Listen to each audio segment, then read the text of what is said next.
Sadistic Invaders is the debut full length from Atonement. This is a Stockholm, Sweden-based black thrash metal trio, and there's a bit of a gray area there because this is a band heavily influenced by the early '80s to I would say about 1986 style of thrash metal, where it is what I would consider the evil thrash metal era, the sinister thrash metal era, where there was no real distinction of black death or thrash metal. It was a little bit of everything that was still in a formative stage, where the attitude and the aggression of it is really what informed its style in the most direct way.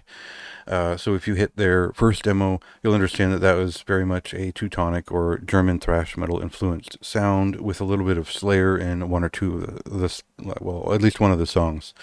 And that's pretty much what we get here in a lot of ways, but there's something a little bit different about their newer material that we'll talk about once we get a preview song out of the way.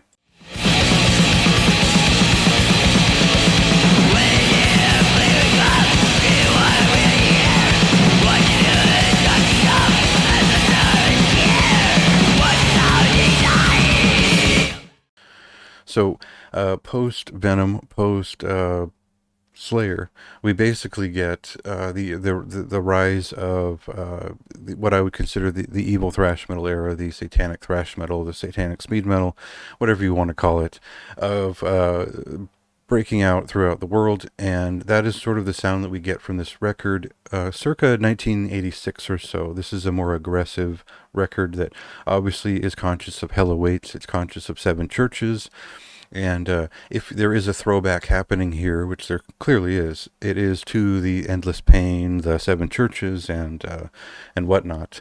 So you're not necessarily getting like full-on Volcano, you're not necessarily getting like Destroyer 666, but you're getting like a very much an 80s pointed stab at extreme thrash metal, evil thrash metal, that whatnot. So it's not necessarily Death Hammer in terms of the way they lean with their sound. This is a little bit less focused on leads and more on riffs, and otherwise same pool of influences for the most part, I would say.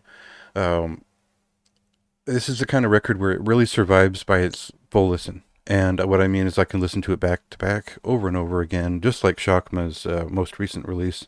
And it hits the right way.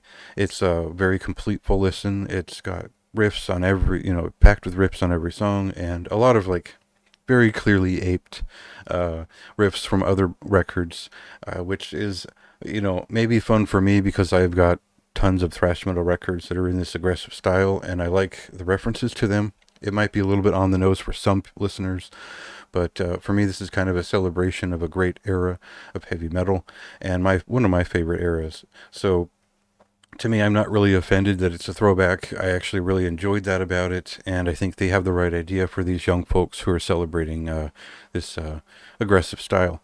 So for me, this is a moderately high recommendation. It's just to that point where I think I would recommend it to a general audience, but I don't think there's enough like flash or original songwriting here to really pull in the more sophisticated crowd. So worth checking out if you're a fan of this kind of thing, and go ahead and read the full review. It's up on the site, and check out the album on Friday.